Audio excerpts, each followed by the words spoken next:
It's different from last time. He charted a change of course for the Catholic Church, the fateful mourning the passing of Francis, the first pope born outside Europe in more than a millennium. The native of Buenos Aires brought his years of parish work in working-class neighborhoods to the high halls of the Vatican with him. In his 12 years as sovereign pontiff, Francis championed the cause of migrants, climate action, civil unions for homosexuals, talked up reform inside a church worn down by declining attendance and sex scandals. The Pope's very last audience on Easter Sunday with J.D. Vance showcased the struggle between reformers and conservatives. J.D. Vance, the U.S. Vice President, espousing a more traditional line, that of the American clergy, and a less clement reading, perhaps, of the scriptures. So what next? Naturally, we'll ask about succession and the direction of a Catholic Church that's a reflection, really, of a world that's, again, it seems, today at a crossroads. Today in the France 24 debate, we're talking about the legacy of Pope Francis. With us, Father Brice de Malherbe, theology professor at the Paris Diocese Faculté Notre-Dame School of Theology. Hello. Thank you for joining us. Well, pleasure. With us as well, journalist Tom Hennigan, former religion editor at the Reuters news agency. How are you, Tom? Fine, thanks. Nice to be here. Vivian Waltz, Paris correspondent for Time magazine. Good to see you. Good to see you. And you can listen, like, and subscribe to the France 24 debate wherever podcasts are streamed. First Latin American, first Jesuit, first Pope to take the name of Francis. That's in honor of the 13th century friar, Francis of Assisi, hailed for his modest living and the care of outcasts. Vedika Bail has more. The white smoke spiraling from the chimney of the Sistine Chapel made Jorge Maria Bergoglio the first non-European pope in 1300 years. Born in Argentina in 1936 to Italian immigrant parents, he grew up in a modest family in Buenos Aires. During his studies, Jorge Bergoglio worked as a janitor and a nightclub bouncer, an unusual profile, but one that didn't prevent him from climbing the ladder within the church. He was appointed bishop, then archbishop, before being appointed as Cardinal of Buenos Aires in 2001. Nicknamed Prince of the Poor, he made clear he wouldn't live in the Vatican like his predecessors, instead choosing to reside at St. Martha's Guest House with other clergy members. I was wondering, why did you give up all the wealth of a pope?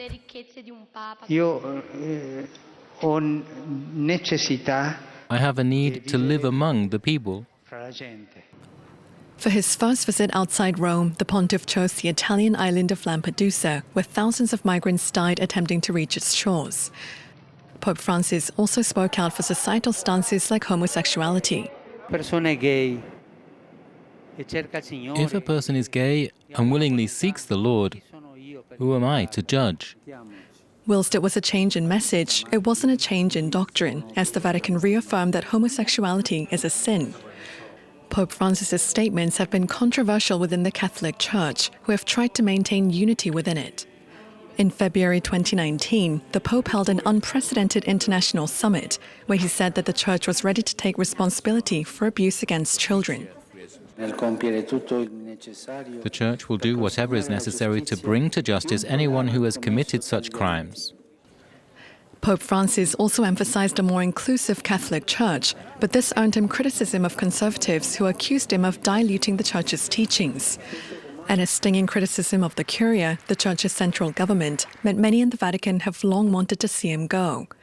After an exhausting journey to Canada in July, he hinted he might follow the unusual example set by his predecessor, Pope Benedict XVI, and resign from the role. This, with all honesty, is not a catastrophe. There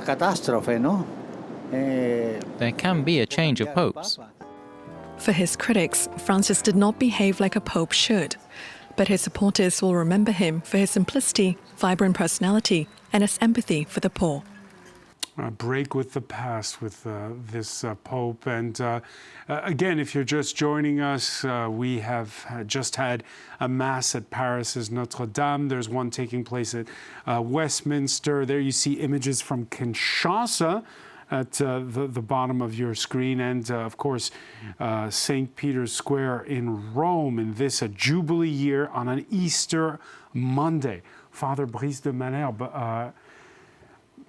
It's only a moment that I've only known 4 times in my lifetime, the passing of a pope. It is a rare moment, and this one, what does it mean for you? How does this one resonate?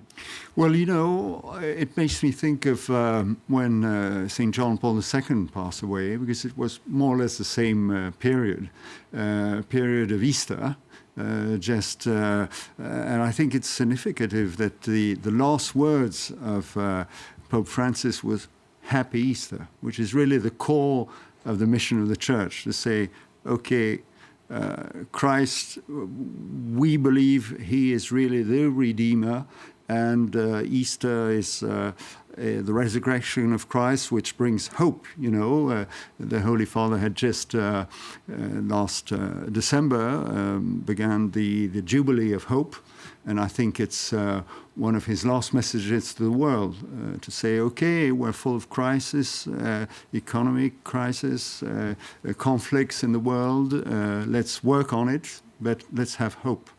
And I think that's very important. And his last action, you might say, his last public action, was that surprise little trip he did on Easter Sunday in St. Peter's Square, but it hadn't been announced publicly. Your thoughts on that? Well, I think really I like to pay homage to the courage of this man and the fact that he really wanted to serve the Church till the very end of his life. I mean, it's quite impressive. I mean, when you have someone of 88 with all the health problems he went through, and we've seen in the different extracts we had that the courage he had to walk about. I mean, impressive, really.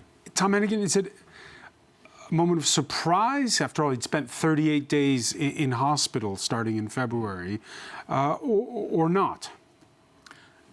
He was a pope of surprises. He liked to surprise, but if you know him well enough, you'd say, wait a minute, he loves to have contact with the people. And he said that from the beginning, he needed contact. And so the fact that he went out on Easter Sunday in the Pope-mobile was, on the one hand, a surprise, but on the other hand, not a surprise at all, because he was there with the people, and that's what he wanted. 12 years, and in those 12 years, he had time to take that message of championing the poor, and as we saw in that report, a bit of, how do we say it, a showdown with more traditionalists. Absolutely, until the very, very last moment, as Tom says. It was a tactile pope. And of course, he defied the orders of his own doctors by going out yesterday in the Pope-mobile and being among the crowds. And one has to kind of wonder whether, for him, it was a goodbye in his mind, and that was the only way that he was going to say goodbye, not somebody who was going to sort of fade out into in the darkness, if you like, but one that was going to be among the people. And that really kind of encapsulated, I think, what the world knew of this pope. A pope whose papacy would mark a break with the course chartered by his predecessors. And we sort of touched on a little bit in that previous report. Siobhan Silk has more on what changed and what didn't on Francis's watch. When Jorge Mario Bergoglio became Pope Francis in 2013, he was immediately hailed as a new type of leader, a progressive following decades of conservatism under his predecessors Benedict XVI and John Paul II. And he seemed set to upend some of the long-time teachings of the Roman Catholic Church. There are some things to reform. The Church always has to reform itself. From the beginning, Pope Francis reached out to the LGBTQ+ community, long marginalised by the Church. He said it was not up to him to judge them, and he was vocal in condemning laws against homosexuality. Being homosexual isn't a crime, it's part of the human condition. He He continued to say no to same-sex marriage, but in 2023 approved blessings for same-sex couples, though he clarified that priests could bless the two people in the relationship, but not the union itself. While Francis criticised what he called gender ideology, which he said sought to erase differences between women and men, he broke bread with transgender people and said they should be accepted. The fact that Pope Francis is bringing transgender people closer to the Church is a beautiful thing, because we need some love. Francis did sometimes stumble. In 2024, the Vatican apologised after he used a homophobic slur when he was speaking in private about his opposition to allowing gay men into the priesthood, a change that did happen this year. There are still no female priests in the Catholic Church, let alone bishops or cardinals. And despite hopes that that might have begun to change under Francis, Ordain women! Ordain women! He ruled out the ordination of women. But during his papacy, women gained more influence than ever in the highest echelons of the Catholic Church. He appointed a number of women to senior leadership positions in the Vatican. Francis resisted calls to re-examine the rule of celibacy for priests, but in his later years he showed signs of bending on this. In the face of a crisis of recruitment to the priesthood, he talked of rethinking the rule in locations where there was a shortage of clergy. Marriage is sacred and divorce is impossible under Catholic law, but Francis called for more understanding, saying that Catholics who have civil divorces and remarry should not be shunned by the Church. There were some red lines that were impossible for Francis to cross. He always remained unmoving on the Catholic Church's complete opposition to contraception and abortion. Be sanctuaries of respect for life, proclaiming the sacredness of every human life from conception to natural death. He also reaffirmed the Church's opposition to in vitro fertilization and called for a global ban on surrogate pregnancy.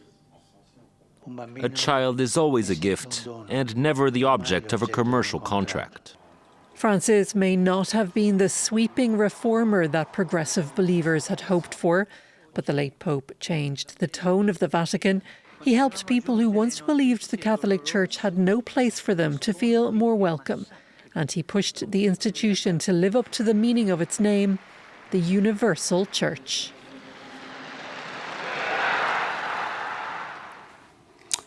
And we are joined in our conversation from Philadelphia, Pennsylvania, by Massimo Fagioli, professor of theology at Villanova University. Thank you for being with us here in the France 24 debate. Thank you. Not the sweeping reformer that the most progressive Catholics would have liked, but how would you rate how much Francis has changed the tone and the conversation inside the Church over these 12 years?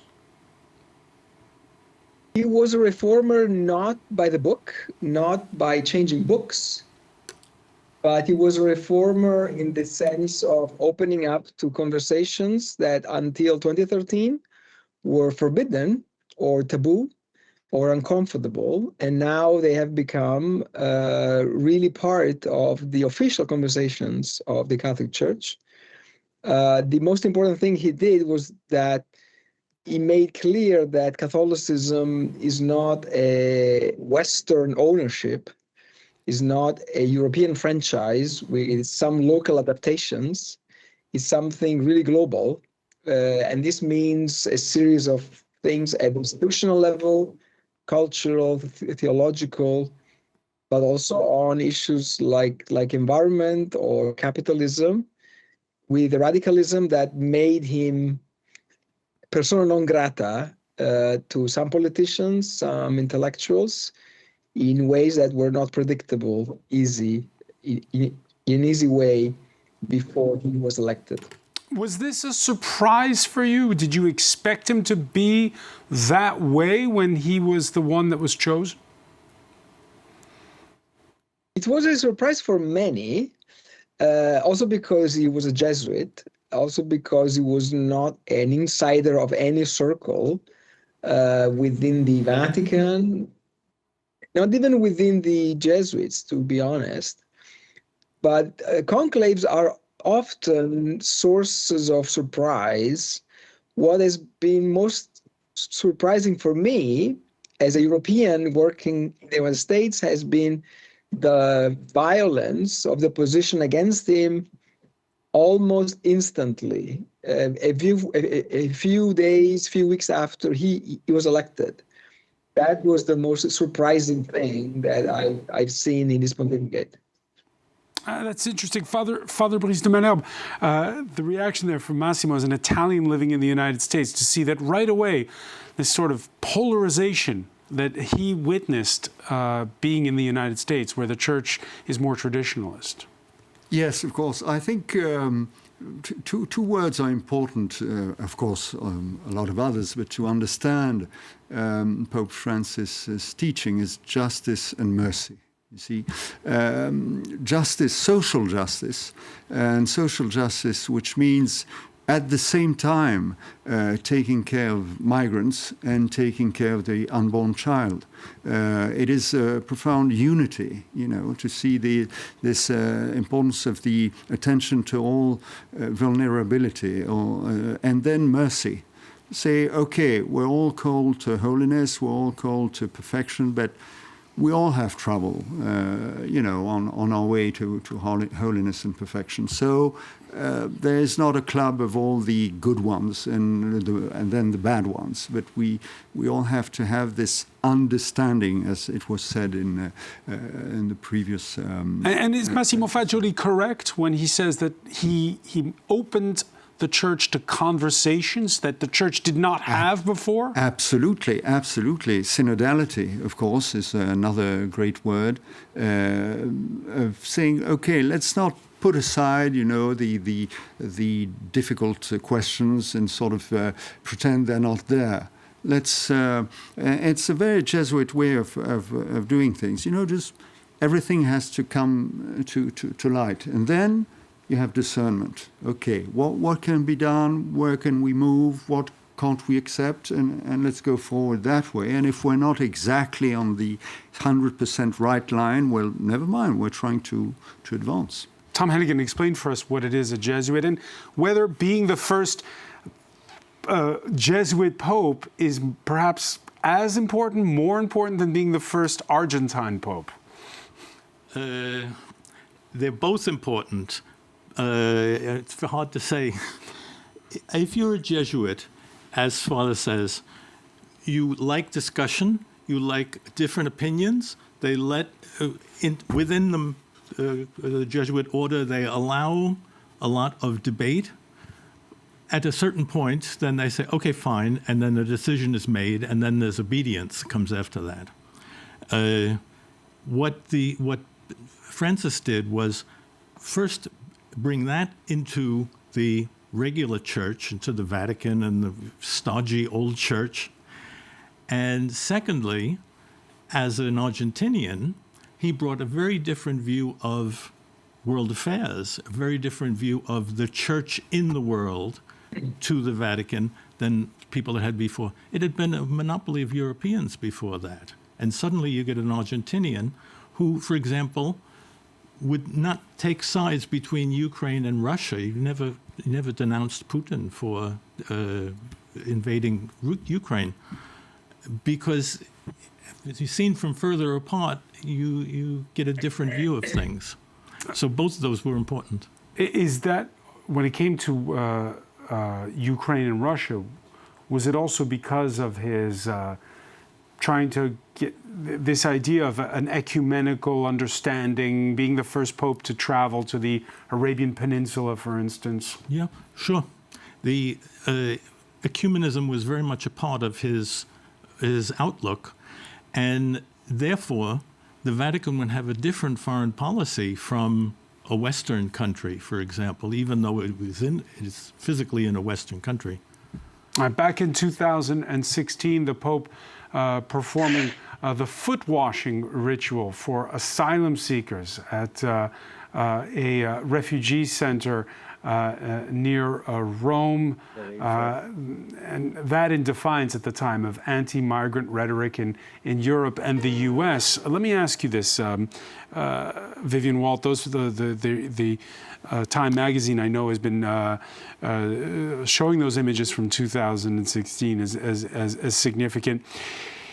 In the way that we had a Cold War, if you will, with Pope John Paul II, how would you characterize, if you're going to attach a man to his times, this Pope? This really was a Pope that was perfect for this moment.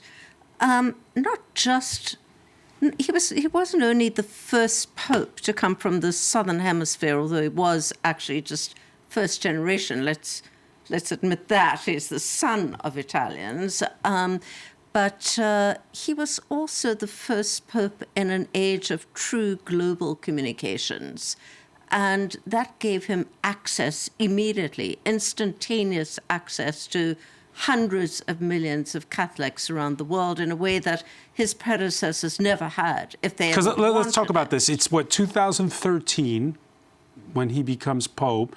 At the time, you already have social media, but it's not on steroids, if you will, the way it is today. Not at all. Here is a Pope that could put out a message instantaneously on Twitter, on TikTok, on a number of different platforms that would be instantly reached in every single corner of the world in any language he chose.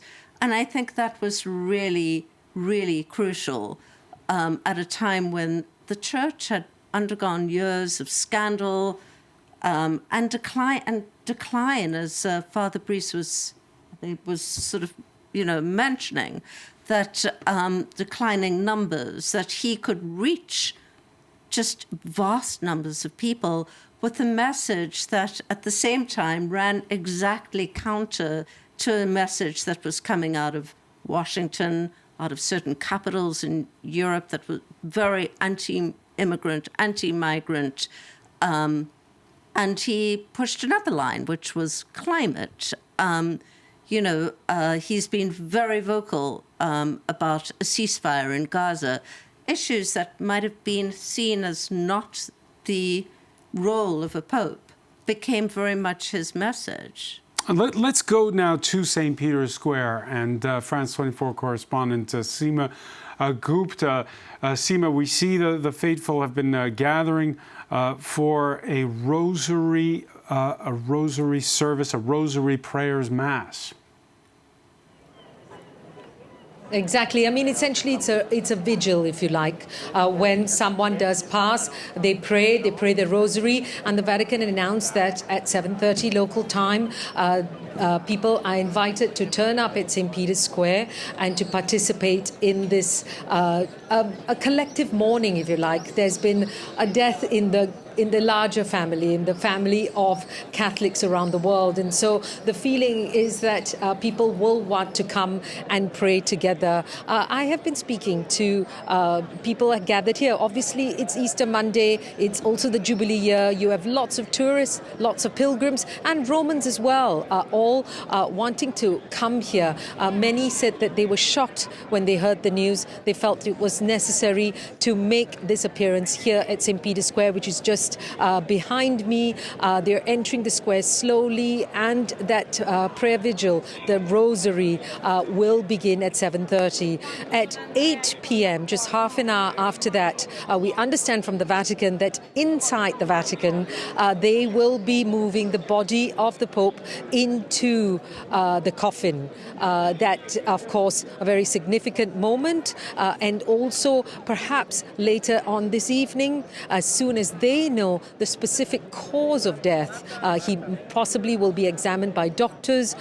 They will be able to inform us of the exact cause of death of Pope Francis. But he was in hospital for 5 weeks battling double pneumonia and still undergoing respiratory physiotherapy and other treatments, including the use of oxygen when he needed it.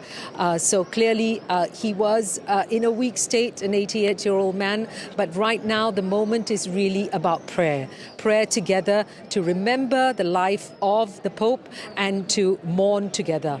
I can tell you, Seema, that there are more faithful coming your way. We just saw in those live images the people making their way towards St. Peter's Square. Thank you for that live update. We'll be checking back in with you throughout.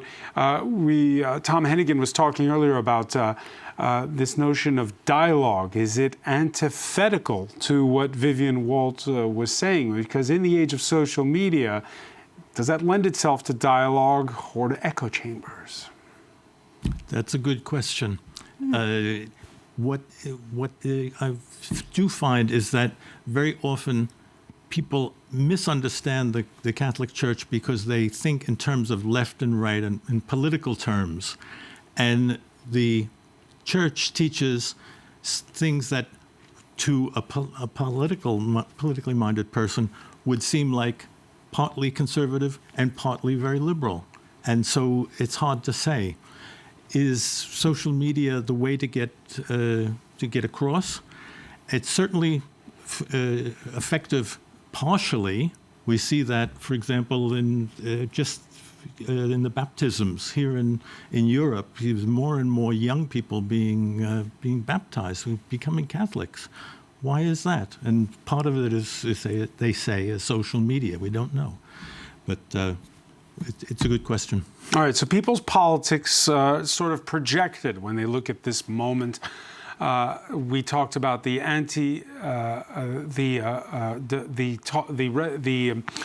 message of Pope Francis in favor of the outcast, in favor of migrants. The Pope would cross swords with Donald Trump and his vice president, J.D. Vance, who was greeted for a private audience on Easter Sunday at the Vatican just a day ago. It was an audience there that you saw with the Pope that was very short, and then a longer exchange would ensue with Vatican Secretary of State Pietro Parolin, one officially depicted as cordial, despite reports that the U.S. Vice President, who had talked in the past about concentric circles of love. You love your family more than your neighbors. You love your neighbors more than your countrymen, etc. Well, he got a lecture on Christian values, it seems, one compounded by the Pope's Easter address. And in that address, the Pope saying that how much contempt is stirred up at times towards the vulnerable, the marginalized, and the migrants. Again, Massimo Fagioli, picking up on the point made by Tom Hennigan, you project. So if you're somebody who likes Donald Trump, you don't necessarily appreciate that message. If you're somebody who dislikes Donald Trump, you're rooting for the Pope without thinking about it a little bit in partisan terms. There's something like that, certainly, but it's not a matter of personalities and not even a matter of policies. This is the greatness of Pope Francis. European and Western Catholicism for these last 50 years were used to think about Catholicism in historical terms as something that makes sense in light of World War I, of World War II, of the Cold War. Pope Francis is a man of the global South for whom the center of history, of modern history, is decolonization. Colonialism and decolonization. So when he spoke about migrants and refugees and so on, he was not the American stereotypical bleeding heart liberal. He was a man of the South who was asking the world for justice, for a recognition of what history has brought to some parts of the world, not Europe, not North America, or some areas or some peoples of North America.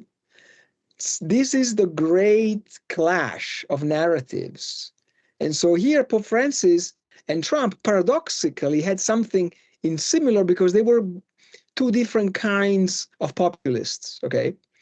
But Pope Francis was on the side of those who were the losers of global history, and Donald Trump is for giving back to the winners something that they were starting to lose, or that they were thinking they were starting to lose.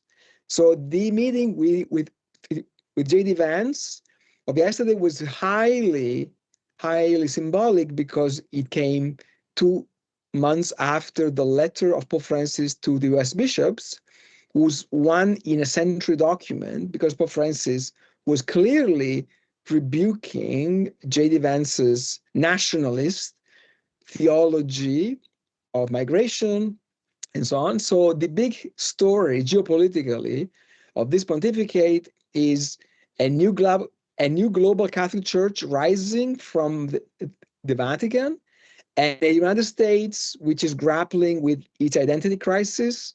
Are we still a white European country, or are we a global South country, woke, Black Lives Matter, all of that?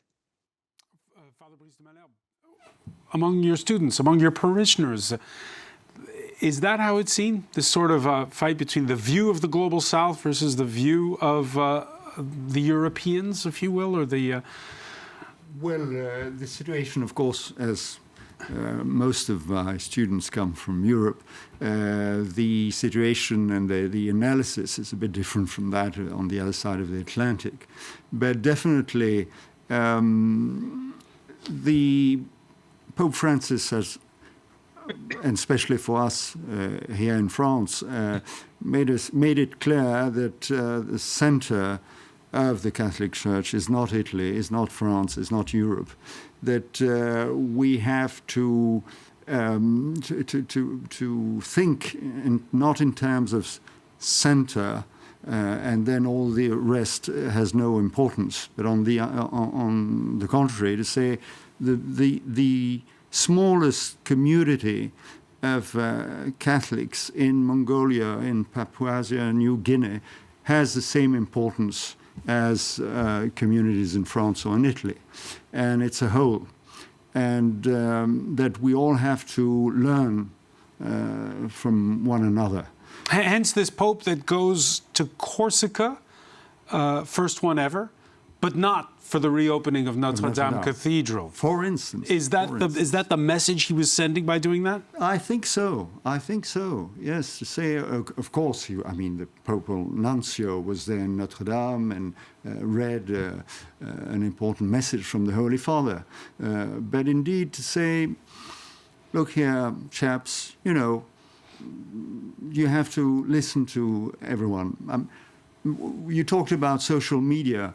I'm personally convinced, but I'm ready to have a debate on this, that the presence of social media is one of the main reasons why the Holy Father said, okay, you cannot govern the Church as you governed it 50 years ago. And he called for this synodality, saying, you have to gather everyone, okay. Decisions are made by the bishops, by the Holy Father. I think he was very personal sometimes in his way of deciding, and sometimes went sort of a bit aside from his own curia. But for me, there's a direct link between this globalization of media and the fact of saying, you can't govern the Church as you did 50. And the reaction to globalization, the fear that it's all going too fast, resulting, some say, in the fact that you have anti-immigrant politicians on both sides of the Atlantic. Was the Pope right to send that message to the U.S. clergy, effectively calling them to order? I think so. You have to read his message up to the end. For instance, one of his last messages, which was to the American bishops in last January, to say it is legitimate for a state to regulate immigration. but you cannot treat people as if they weren't human beings. And it is very important. Once again, this Pope has had a very important saying politics can be the utmost way of living charity, if it is really lived as a service to people. And therefore, he was, as his predecessors, very attentive to injustice and to the fact that politicians could take decisions that were against common good. Do you see that next Pope coming from the Global South? And if he comes from the Global South, Vivian Walt, will he have that message of justice as described? Of course, there's been a lot of talk about the next Pope coming from Africa, where you have the fastest growing population of Catholics. It's something like 250 million Catholics in Africa now, and that number's growing at a far more accelerated rate than it is in the West. And the number of priests equally. But that doesn't mean that it's necessarily a progressive church. Despite what Pope Francis had to say, the African bishops made it clear that they did not intend to bless gay couples, for example. And there's a very strong strain of anti-homosexuality in the Global South, and particularly in Africa. So although it might be seen as a groundbreaking move to have the next Pope be a black Pope, and certainly extraordinary, it doesn't necessarily mean that it's going to be a progressive move or that it will necessarily continue some of the more progressive moves that Pope Francis brought in. Tom Hennigan, you talked earlier about surprises from a conclave. So what are your betting odds right now? My betting odds is that it's the strangest election that you've ever seen or never seen, and therefore all but aren't bets the are cards off. Stacked already since Francis has named a lot of key people? In 2005 that Benedict was going to be elected. I covered that. 2013 was a complete surprise, and since the late Pope first appointed cardinals from the peripheries. That means you don't know what they are, who they are, what they think. And secondly, never really made time when they came to Rome for them to get together and talk and get to know each other. All bets are off. I personally think that it'll be a Pope from the Global South. I think that because that's the majority in the church, and they have now gone from the Italian monopoly to a Pole, then a German, then an Argentinian. They're not going to give that up, and I think that they would go for somebody from the Global South. Who, though? That's a good question. Massimo Fagioli, you agree? It's a very unpredictable conclave because it's a much larger college of figures that are not very well known to the larger church, but not even to other cardinals. I agree that having a pope from the Global South doesn't necessarily mean a more progressive church. It could actually mean the opposite. I think that one important factor of context in this election that we did not have in 2005 or 2013 is the disruption of the global order. The church needs a pope who can speak and deal with Donald Trump, with Vladimir Putin, with China, with India, also for reasons of the protection of the freedom of religion of Catholics and non-Catholics in this country, which is increasingly under threat.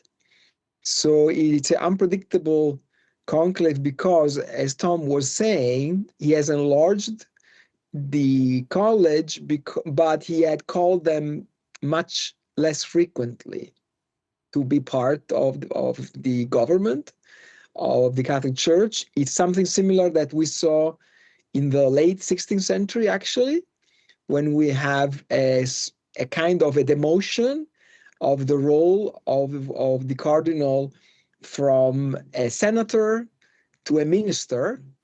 That was a big change in the 16th century, and it has become, again, how these cardinals are. Once you had the biggest names being archbishops of the major capitals, now it's not necessarily true. And so this makes the whole conclave more unpredictable. More unpredictable. If I understand you correctly, Massimo, there could be a backlash to the unpredictability. People may vote stability. It's possible. It is possible because I see some similarities with the situation of 1939, when we had Pius XI, who had died after warning what fascism was about, what Nazism was about, quite late in his case, but he warned that. And the choice fell on the Secretary of State, was a man who was highly experienced in dealing with the foreign powers.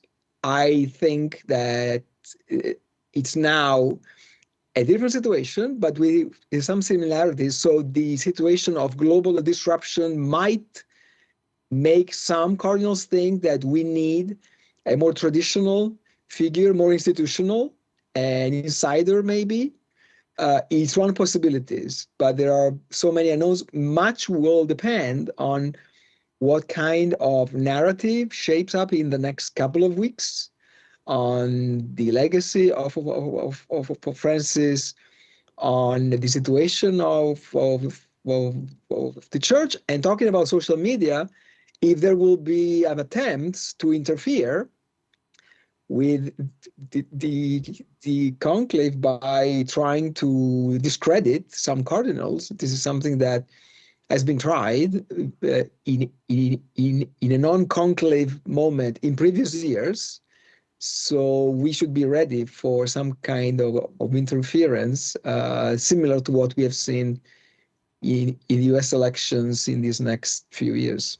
Father Brice de Malherbe, should we beware that there could be attempts to pressure the cardinals?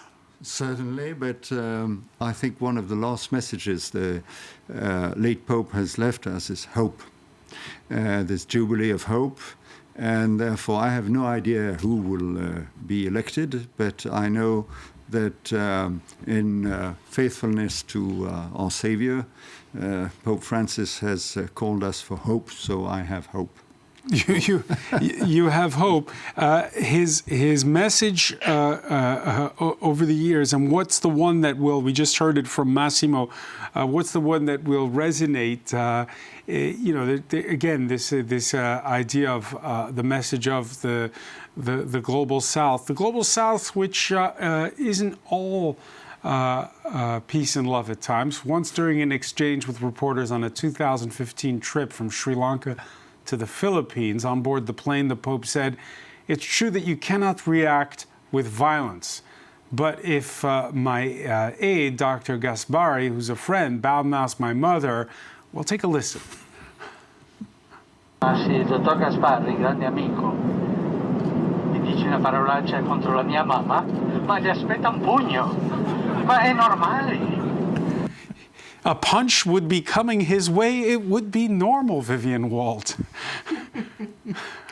I mean, he How certainly Christian had is that? Wit. I think nobody can dispute that. He really had wit. Is that a very Christian message, though? It may not be Christian, but it is witty. What was it? What does that say, though? Again, about the shoes that are going to have to be filled now. It says a lot about the character of the Pope. He was himself, and he was always very easygoing. People liked to talk to him, and that was more important to him than following the rules exactly. What will happen after this? One thing that the Pope has done, he failed to reform some things. He also failed to name enough cardinals and let them get to know each other so that you could somehow make out what was going to happen. But he has said there's going to be another synod on synodality, and he set up a program for up until 2028. So whatever successor comes is already bound to see this through. And with synodality, you get the voice of the people coming in. It's no longer the Curia, the Vatican telling Catholics what to think. There'll be more calls for reform. The next Pope will have to deal. Will there be more calls for reform? There will continue to be calls for reform. And what kind of reform? Women's ordination, either as deacons or even further as priests. End of celibacy for priests. Things like that. LGBT unions being actually blessed in the church. These are well-known reform demands that people are making, and they will continue because of the system that he has set up, which is much more consulting the people and asking the basis, what do you think? Is that perhaps as important, the synod that's coming up, as the name of the next pope? Well, the Pope is always free to continue or not what his predecessor has put ahead. But I mean, I agree with Tom that it would be very difficult for the next Pope to say, okay, well, we're stopping everything. I mean, Paul VI continued, of course, the Vatican II Council that John the 23rd had put aside. We've heard the Holy Father saying the Church always has to reform itself. But on the other hand, the Church is not a democracy. The Pope Francis was the first one to say. So I'm not sure the program that Tom has just set in front of us will be the program of the next synod. But although you have a lot of voices going in that way, but you also have Catholic dogma, and things can be reformed, but always in the living tradition. Number one, to concentrate the mind on looking at that Catholic dogma, Massimo Fagioli, is it not the fact that you have competition for the Church? I'm thinking most notably of Francis's native Latin America, where more and more are deserting the Catholic Church in favor of Pentecostal churches. Again, it's the question of what kind of a pope, what kind of a dogma do you have going forward? Well, dogmas change very rarely. It's more about doctrine. So you're right. So we have seen what you have described for Latin America, but we have many other different movements. One that I think should be very high in the ranking of the priorities is that some countries like Germany, like Australia, have seen 2 generations of women leaving the church. This is not sustainable for any organization. So there are different continental situations. There is the tensions with Islam in Africa. There's the relationship with the very ancient religions of Asia. So what Pope Francis kept together was a Catholic Church that was visibly much more diverse in different continents. And the question is more than doctrinal changes, is of local adaptations of what can be adapted. Because, I mean, let's remember, this is one Catholic Church from Alaska to Chile, from Indonesia to Africa, under one canon law. This, I don't know of any other organization that can work this way. And so this is something that is very complex to address. and that has to do with women in the church, the parish system. So more than doctrine, on which there's very little appetite to address some deep doctrinal issues, is how to